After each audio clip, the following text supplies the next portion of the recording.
Open up your Bibles to Daniel chapter 6.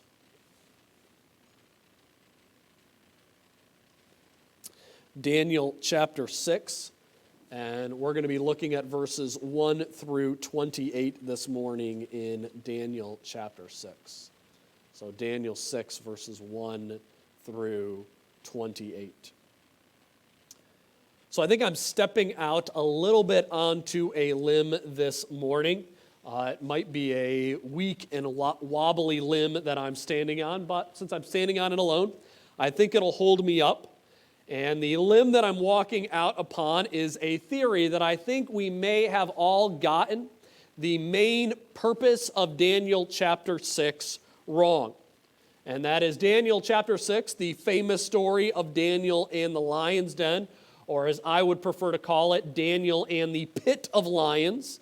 I've always heard this story as a call to faithfulness, a call to obey God rather than man. That is, Daniel chose to obey God and pray 3 times a day while facing Jerusalem rather than following King Darius's prohibition on prayer. Now, I still believe that there is an application to call us to be faithful to God. In fact, it's going to be one of the points in my sermon this morning. But now I believe Daniel 6 comes to us to serve with a different warning as opposed to a simple call to faithfulness. I think Daniel chapter 6 is meant to serve as a warning for the days of peace, a warning for times when we are living under a supportive political leader. Those days when we are underneath a political leader that we would back and get behind, and we're thrilled to have them in a position of authority. Because I think it's really easy to be wary of our earthly leaders when you have someone like Nebuchadnezzar at the front. Nebuchadnezzar, who tore down the temple in Jerusalem and who built obelisks demanding that you must worship his statues. It's easy to be wary of men like his grandson Belshazzar, a man who was a childish punk. But our king in this morning story, Darius in Daniel chapter 6. Darius is a king you could love. He is a man that you could lean on and get behind. He's the type of political leader that God's people had been waiting for. I believe Daniel 6 is the message from God to his people saying, do not lean on and do not put your hope in the Persians. For us, this is a day to be wary of the times of political peace when you see your greatest allies in positions of authority. Because those allies could be the very same ones who stab you in the back, or in Daniel's case, throw you to the lions. While Daniel 6 is a call to be faithful to God, I believe the more important lesson is do not put your hope in man. Instead, be prepared for men to betray you. Before we get to our application points this morning, I want to first talk about why the Jews would have been tempted to put their hope and their trust in this King Darius of Daniel chapter 6. I'm going to start by reading verses 1 through 3. It seemed good to Darius to appoint 120 satraps over the kingdom, that they would be in charge of the whole kingdom. And over them 3 commissioners, of whom Daniel was one, that these satraps might be accountable to them, and that the king might not suffer loss. Then this Daniel began distinguishing himself among the commissioners and satraps because he possessed an extraordinary spirit. And the king planned to appoint him over the entire kingdom. Darius the Mede is a figure not mentioned in historical writings outside of Daniel 5 and 6. So a lot of ink has been spilled trying to identify Darius. I've even changed my view on who Darius is from last Sunday morning to this Sunday morning. Following a deep dive into the information that we have available on Darius, that even included reading parts of a doctrinal dissertation on the subject, as well as the entirety of the English translation of the ancient Cyrus cylinder, I now believe that Darius the Mede is a royal who went by the title Cyrus II, the last king of the Medes. Cyrus II was father-in-law to the famous Cyrus the Great, and he was the co-emperor of the Persian Empire for the first 2 years of the Persian Empire's existence. What we believe now is that Darius was in charge of the domestic affairs at the birth of the Persian Empire, while his son-in-law Cyrus, the Persian, led the military efforts of the Persian Empire. And following Cyrus' death, 2 years into the formation of the Persian Empire, what Cyrus did was that Cyrus went behind Darius following his death, and he tried to wipe Darius from existence. He took him out of all the historical accounts he had of the Persian Empire so that Cyrus could take sole credit for the overthrow of Babylon. And if you would wonder why Cyrus would wipe out his father-in-law from existence and try to make it seem like his co-regent never was there, let me read to you how the Cyrus cylinder begins. These are the first lines of the famous Cyrus cylinder. I am Cyrus, king of the universe, the great king, the powerful king, king of Babylon, king of Sumer and Akkad, king of the 4 quarters of the world, the perpetual seed of kingship, whose reigns my God Bel and Nabu love, and whose kingship to their joy they concern themselves. That is Cyrus. So it's no surprise that he wanted no one to know the role that Darius, his father-in-law, had in the establishment of his kingdom. So what we believe is that Cyrus allowed the older and the more mature Darius initially to direct the domestic affairs of the Persian Empire. Darius appointed the satraps, while Cyrus was busy conquering other kingdoms during this year. And so what does Daniel 6 tell us Darius did once he had control of the domestic affairs of the Persian Empire? The first thing Darius did was he appointed satraps or governors over the kingdom to manage its affairs. And one of the men that he exalted as the 3 highest commissioners or satraps of the land was Daniel, which should not be surprising with the way that Daniel chapter 5 ended, because remember the end of Daniel chapter 5, Daniel was exalted to the position of the 3rd most powerful person in the Babylonian Empire. We also know that at this point in history, the Babylonians were actually far more advanced in technology and language and culture than the Persians were. So it would make sense that the Persians would want to take the best of the Babylonians and exalt him to help rule over their new empire. And that man was Daniel.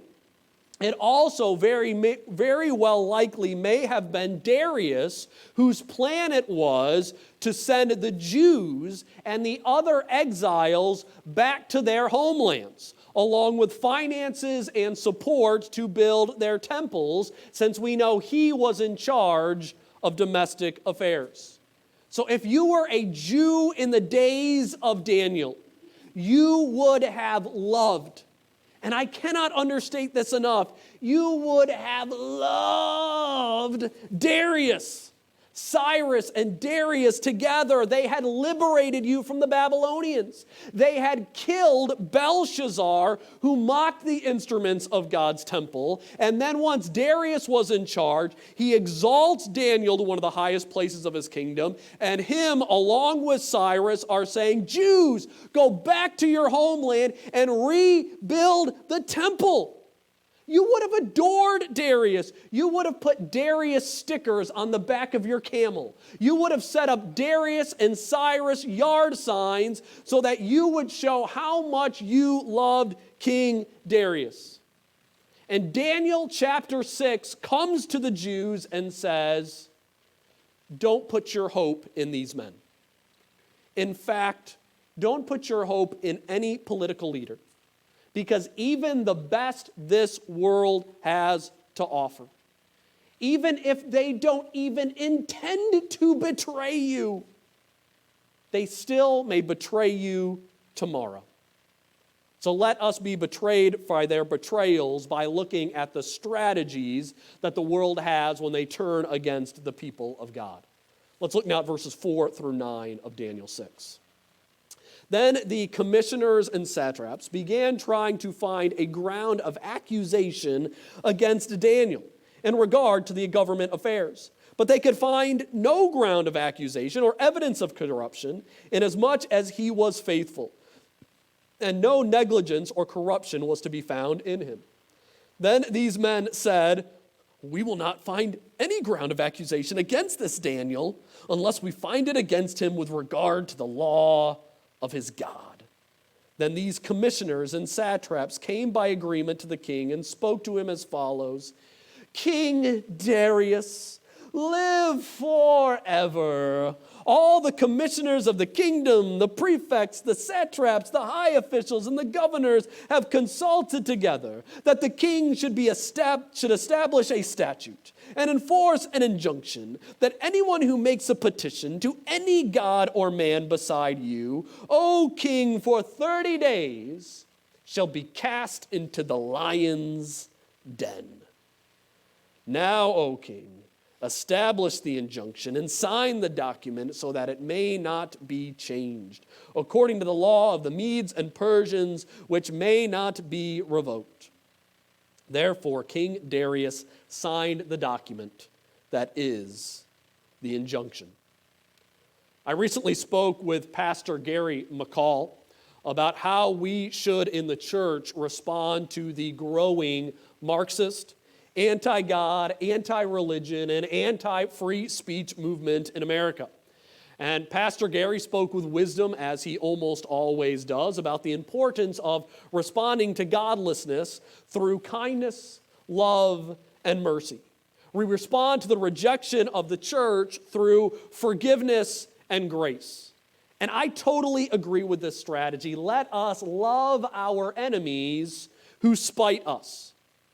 But when you are kind to those who hate the cross, when you act with wisdom and knowledge and grace before the forces of darkness, when you live like Daniel, and the world cannot spot any corruption in the way that you treat others, in the way that you are faithful to your church, your family, your workplace, and your community, at that point, the darkness, the opposition to the church, will take the only avenue they can to attack the people of God.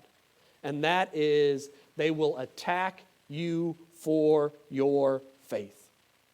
Because your kindness will become nothing more than an salt in an open wound, another reason for them to oppose you.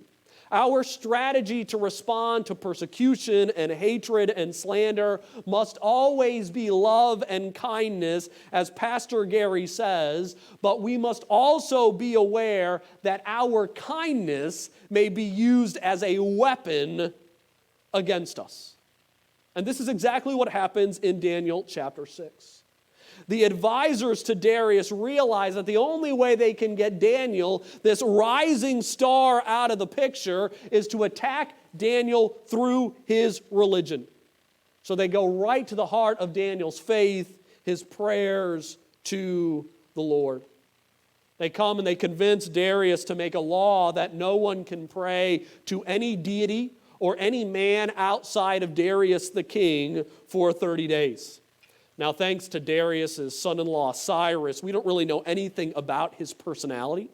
But if you're honest, if you think about this situation, if you were one of two men who overthrew the great Babylonian Empire, and you were the older of the two men, while Cyrus, the younger of the two, was the one who was the face of the Persian Empire, he was the one getting all the grandeur and all the glory, you might be tempted for a power move like this, to say that they can only now pray to me as a way to assert your authority in the kingdom. And so Darius takes the bait. He signs this into law, a law which cannot be changed and revoked. One of the reasons why is that Darius is not the only sovereign. Cyrus is the other sovereign. And if Darius shows a moment of weakness, if Darius changes a law that is intended to point to his greatness, he's got to know that Cyrus, his son-in-law, is going to use that moment of weakness to stab him in the back. And just like that, in a blink of an eye, Daniel's prayer life was turned into an evil. His religion was transformed into an enemy of the state. And the very king who exalted Daniel, without even intending to, mind you, that very king betrayed Daniel. During the reigns of Darius the Persian, the Caesars in Rome, the Muslim caliphates, and the communist dictators, the devil loves, Satan loves to take basic, normal practices of Christianity, prayer, our care for the poor, our worship to our God, our Bible reading, and make those common practices appear to be an enemy of the state. The world will take any opportunity they can to turn grace into an evil. Earlier this month, the Los Angeles Times posted an article entitled, "What Can You Do About the Trumpites Next Door?" The columnist who wrote this attacked her neighbor for what she called the weaponized kindness of strangers. And what did her neighbor do as a weapon against her?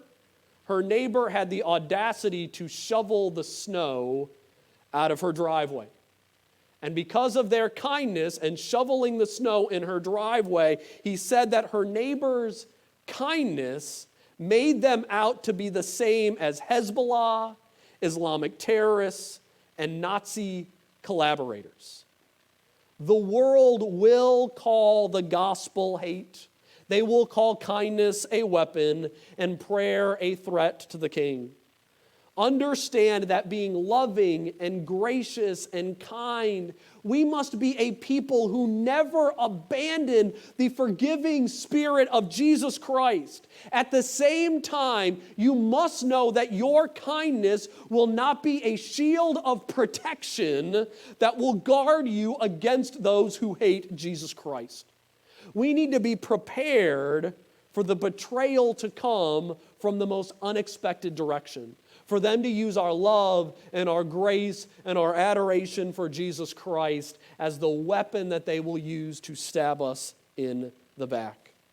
And we also need to be prepared for those who love us today to be those who betray us tomorrow. Let's look now at Daniel 6, verses 10 through 14. And after verse 14, I'm going to skip down to verse 18. Now, when Daniel knew that the document was signed, he entered his house. This is one of my favorite verses in the whole Bible. I just want to say that.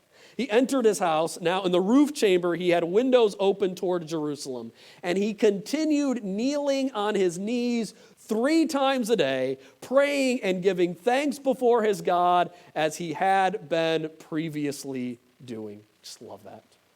Then these men came by agreement and found Daniel making petition and supplication before his God. Then they approached and spoke before the king about the king's injunction. Did you not sign an injunction that any man who makes any petition to any god or man besides you, O king, for 30 days is to be cast into the lion's den? The king replied, "The statement is true, according to the law of the Medes and the Persians, which may not be revoked."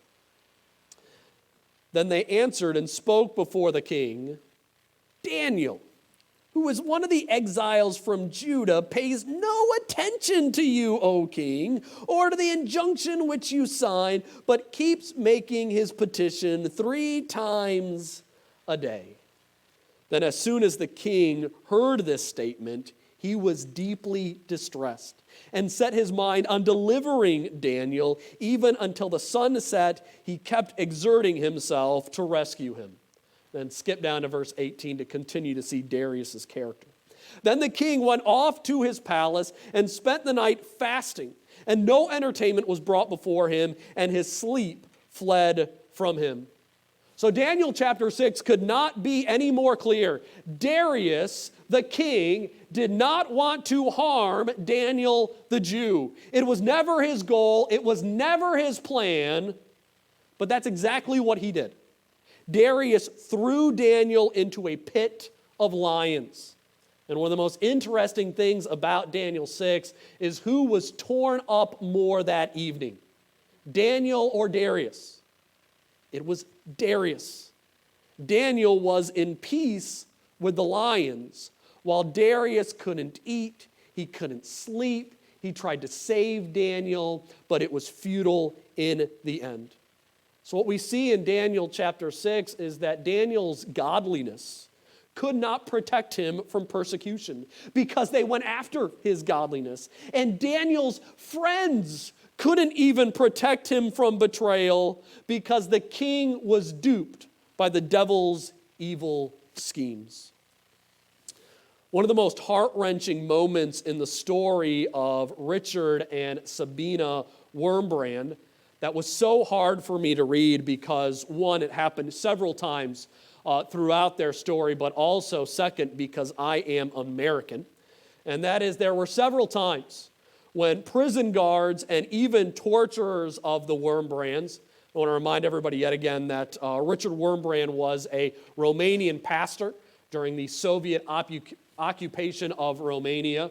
And while Romania was under Soviet rule, Richard spent 14 years in prison for his faith, and his wife Sabina spent over 5 years in prison for their faith. And both of them said the same thing would happen to them while they were being tortured, while they were being chained up, while they were being refused the food and medicine that they need. And that is, the guards, the torturers, would come up to Richard and Sabina and they would whisper in their ear, "I don't believe this is right. I don't want to beat you. I don't want to imprison you. I think this is the wrong thing to do." And then multiple of them followed with the same next line that just broke my heart. "I heard the Americans are fighting the Russians in Korea. And once the Americans liberate Korea, I'm sure they will liberate Romania next. So I don't agree with this, but don't worry, it won't last long. The Americans will come and liberate us soon." You see, what Satan will do is he will take your allies. He will take those who should be your friends, those who will whisper in your ear and say, "I agree with you." And he will take those allies. He will take your favorite politicians, and he will use them to stab you in the back. This is exactly what happened to Daniel. King Darius loved Daniel. Daniel was faithful in service to the king. But Daniel was betrayed by the man he was faithful to. He was betrayed by the man who loved him. And this is how the schemes of Satan work. So what should we do as believers in God when we are surrounded by such darkness? I think simply to put it, we need to follow the example of Daniel. We need to dare to be like Daniel. And the first thing we must do is we must be faithful. We read in verse 10, and like I said, I love this verse, that once Daniel learned about the threat upon those who prayed to God, he just went about and continued to kneel. He continued to kneel 3 times a day, praying and giving thanks to God as he had been doing previously. And so I think we see the key to becoming a person who is prepared for betrayal is to be someone who is faithful before the betrayal arrives, who is faithful before you are intimidated, before the threats come upon your head. You cannot expect to find strength in communication with God, wisdom in God's word, and comfort from God's people in times of fear and betrayal if you are not already, if you were not previously communicating to God, listening to God, and living with His people in the days of peace.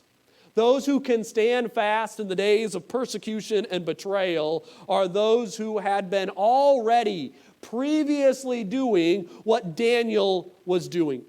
Daniel prayed to God before the threats and the dangers because Daniel had already been praying to God 3 times a day, every single day. Daniel had built up habits and practice in the days of plenty so that those practices could sustain him in the days of want. Betrayal will come into the life of every single person in this world. Some are betrayed by their government and by their leaders. Others are betrayed by a spouse, by an employer. And we hate to see it happen, but we would be fools to claim that those politicians we support, those politicians who speak about Christian principles, who speak about the freedom of religion, who repeat all of the best talking points of the pro-life movement, we would be fools to think that those men and women would never oppose us or turn on us in the right circumstance.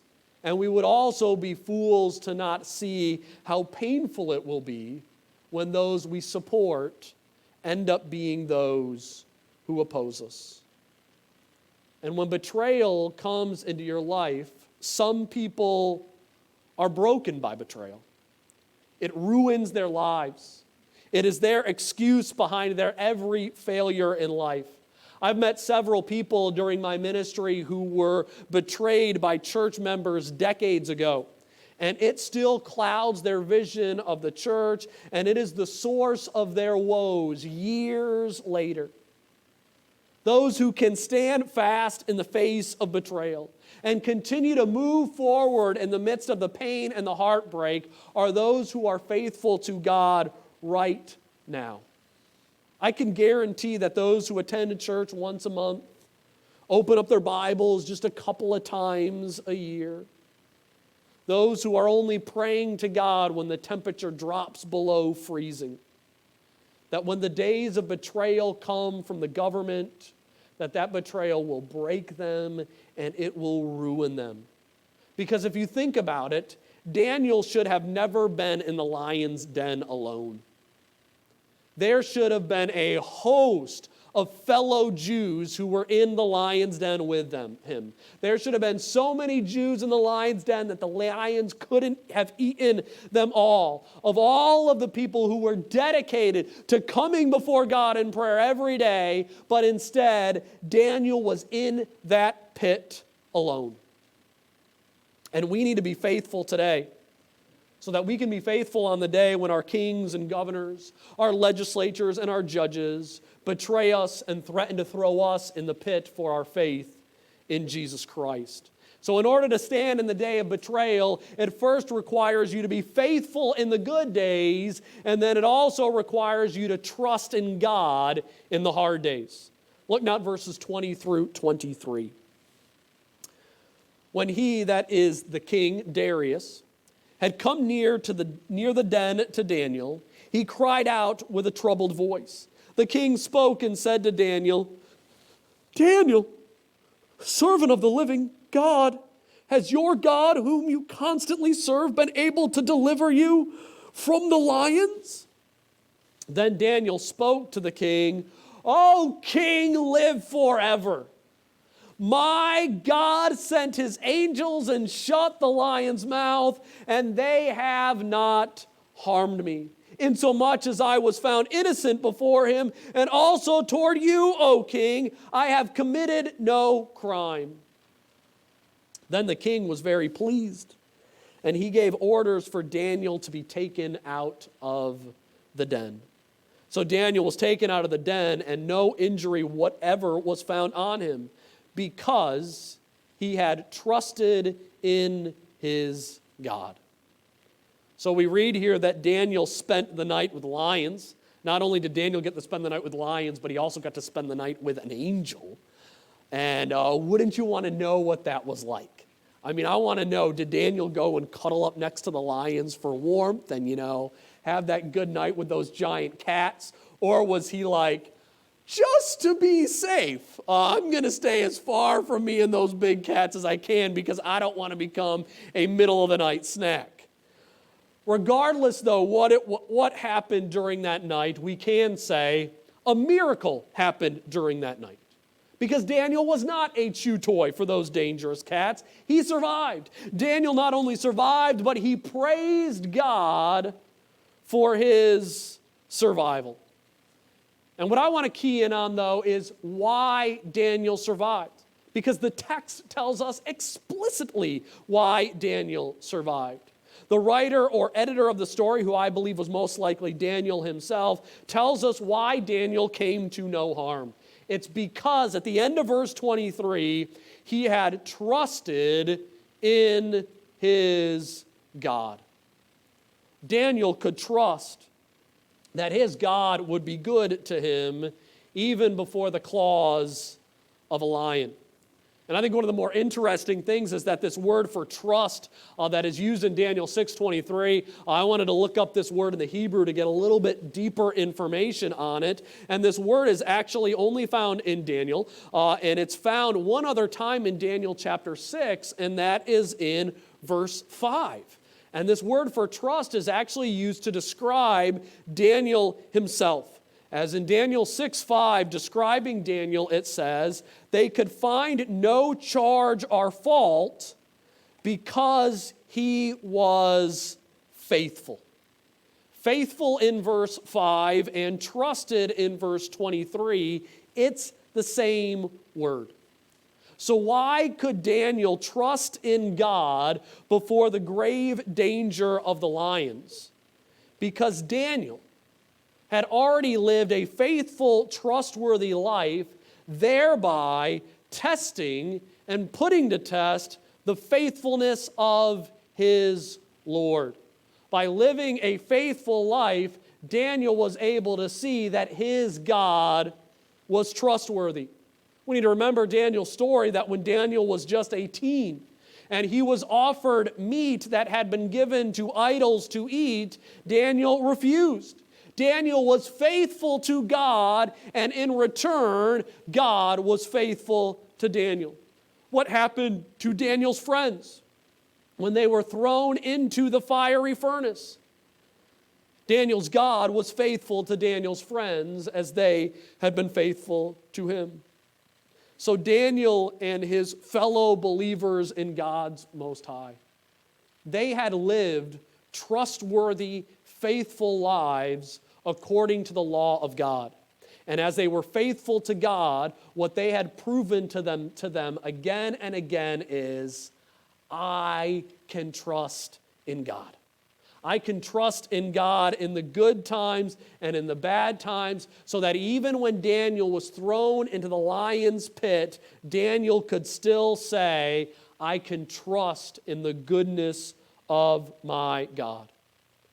So if you want to be able to be someone who can trust in God's grace, His mercy, and His forgiveness, at a time when the threats against the church become more than threats, it starts by putting God's faithfulness to the test in your own life today.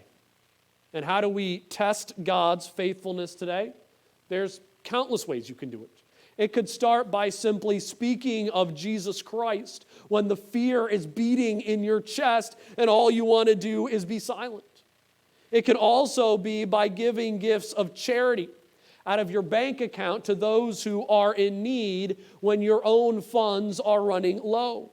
It can be by giving up your free time on a Saturday, sacrificing time that you were hoping to have to rest and relax in order to serve others and to serve the church. When we are faithful to God in the small things, we'll be able to see God deliver us in the little ways, and then it will empower us to trust in God on the hardest of days. So what Daniel chapter 6 comes to us and says, do not trust in the rulers of men. Do not trust in the best of politicians and kings. Don't trust in them even if they are as great as Darius. And we got to be honest. Outside of Daniel chapter 6, Darius was the king of their dreams. He exalted Daniel to a high place. He helped return the Jews to the promised land. But we notice in Daniel 6, we don't read Daniel was saved because he trusted in King Darius. We read that Daniel was saved because he trusted in his God. So no matter who is in authority above you, whether it is someone you voted for and you love them and you are thrilled that they are in their place of authority, or if it's someone you would never have voted for in a million years and you think their every policy is in opposition to God's word and his church, regardless who is in those places above us, don't trust in them. Don't place your faith in them. Continue to place your faith in God alone. And I think one of the ways we place our faith in God is we prepare ourselves for those days when we will be betrayed by man.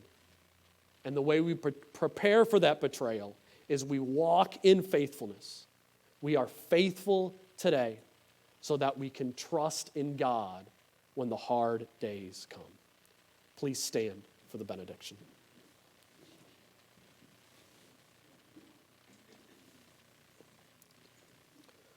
Lord, I ask that your face would shine upon us, and I ask that you would help us to be a church who trusts in you alone, that we place our faith in you so that we don't falter and we don't fall on those days when the sons of Adam betray us. And in the name of Jesus Christ I pray, amen.